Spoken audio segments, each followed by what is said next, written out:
आइए मित्रों, हमारे YouTube चैनल स्वाध्याय में आपका हार्दिक स्वागत, अभिनंदन। आज हम आपके लिए लेकर आए हैं संगीत शास्त्रज्ञ श्री कृष्ण इस शीर्षक से एक छोटी सी प्रेरणादायक ज्ञानवर्धक दृष्टांत ज्ञान चर्चा कह लीजिए। अगर आपने हमारे चैनल को लाइक और सब्सक्राइब नहीं किया है तो आपसे निवेदन है, कृपया चैनल को लाइक और सब्सक्राइब अवश्य करें। ब्रह्मांड पुराण की कथा है। एक बार नारद जी और तुम्बरु नामक एक गंधर्व भगवान विष्णु की सभा में उपस्थित थे। नारद जी संगीत कला के प्रेमी आदि ही से थे और इसलिए वे सदैव अपने साथ वीणा रखते थे। भगवान विष्णु के आदेश से तुम्बरु गंधर्व ने गाना आरंभ किया। तुम्बरु गंधर्व गान विद्या के अद्वितीय पंडित थे और नारद जी उस समय गान विद्या सीख रहे थे। नारद जी तुम्बरु की योग्यता और अपने गान विद्या संबंधी ज्ञान की लघुता देख बड़े ईर्ष्यान्वित हुए। भगवान विष्णु ने उनको समझाया कि आप अभी संगीत शास्त्र के पूर्ण ज्ञाता नहीं हैं। गंधर्व इस कला में प्रवीण हैं। यदि आप भी संगीत कला में निपुण होना चाहते हैं तो आप उलुकेश्वर नामक गंधर्व के निकट जाइए और उससे यह विद्या सीखिए। नारद जी उलुकेश्वर गंधर्व के पास गए और दीर्घकाल तक उसके यहाँ रहकर उन्होंने संगीत शास्त्र का अभ्यास किया। संगीत शास्त्र में पारंगत हो नारद जी भगवान विष्णु के निकट न जाकर सर्वप्रथम गाते हुए तुम्बरु गंधर्व के यहाँ गए, क्योंकि नारद जी को तुम्बरु से ईर्ष्या हो गई थी। अतः वे उसे संगीत कला में परास्त करने को उसके यहाँ गए। तुम्बरु गंधर्व के स्थान के समीप पहुंचने के पूर्व ही नारद को बहुत सी स्त्रियां और पुरुष अंग भंग होने के कारण अत्यंत दुखी दिख पड़े।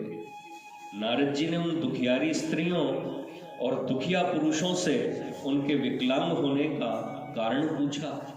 उत्तर में उन लोगों ने जो कुछ कहा उसे सुन नारद जी चकित हो गए। उन्होंने कहा, हम राग रागनियां हैं। यदि कोई नियम विरुद्ध गान करता है तो हमारे शरीर के अंग भंग हो जाते हैं और हमें बड़ा क्लेश होता है। फिर जब कोई गुणी जन और संगीत कला का प्रवीण जन नियमानुसार ठीक ठीक गान करता है तब हमारे विकलांग ठीक हो जाते हैं और हमारा सारा कष्ट दूर हो जाता है। इस समय नारद जी के नियम विरुद्ध गान के कारण हम लोग इस दुर्दशा को प्राप्त हुए हैं। हम यहाँ इसलिए आए हैं कि तुम्बरु नियमानुसार गावें, जिससे हमारे अंग ठीक हो जाएं और हम लोग पीड़ा से मुक्त हो प्रसन्न होते हुए अपने घर को लौट जाएं। यह सुन नारद जी अपने मन में बहुत ही लज्जित हुए और संगीत कला में तुम्बरु को परास्त करने की अभिलाषा त्याग वे वहीं से उल्टे पैरों लौटकर भगवान विष्णु के निकट गए। भगवान विष्णु ने नारद को बड़ा आदर सत्कार किया और पूछा, आप उदास क्यों हैं? इसके उत्तर में नारद जी ने अपने मन की ग्लानि का कारण बतलाया। उसे सुन भगवान विष्णु ने उन्हें सांत्वना देते हुए कहा, आप ग्लानि न करें। अभी आप गान विद्या में प्रवीण नहीं हुए हैं, इसी से आप गाने में चूकते हैं। आप कुछ समय के लिए धीरज रखें, हम आपका मनोरथ पूर्ण करेंगे। हम शीघ्र ही धराधाम पर अवतीर्ण हो व्रज में श्री कृष्ण के रूप में प्रकट होंगे। उस समय आप हमारे पास आवें, हम आपको संगीत विद्या का पूर्ण परिज्ञान करा देंगे। यह सुन नारद जी भगवान के अवतार की प्रतीक्षा करते रहे। नारद जी के मन में संगीत विद्या सीखने की लगन थी। अतः जब भगवान श्री कृष्ण का मथुरा में अवतार हुआ और नारद जी को विदित हुआ कि अब वे द्वारकाधीश हो अपनी लीला से संसार को चकित कर रहे हैं, तब वे उनके निकट गए और उनको पूर्व प्रतिज्ञा का स्मरण कराया।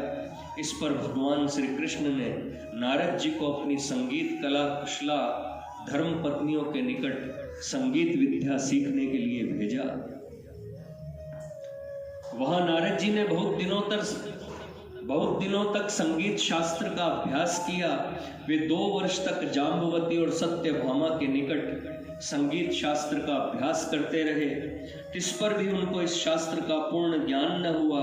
तब श्री कृष्ण जी की आज्ञा से नारद जी ने 2 वर्ष तक रुक्मिणी जी का शिष्यत्व किया। तब कहीं उन्हें संगीत विद्या का पूर्ण ज्ञान हुआ।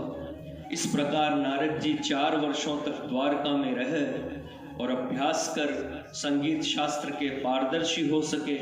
संगीत शास्त्र में पारदर्शिता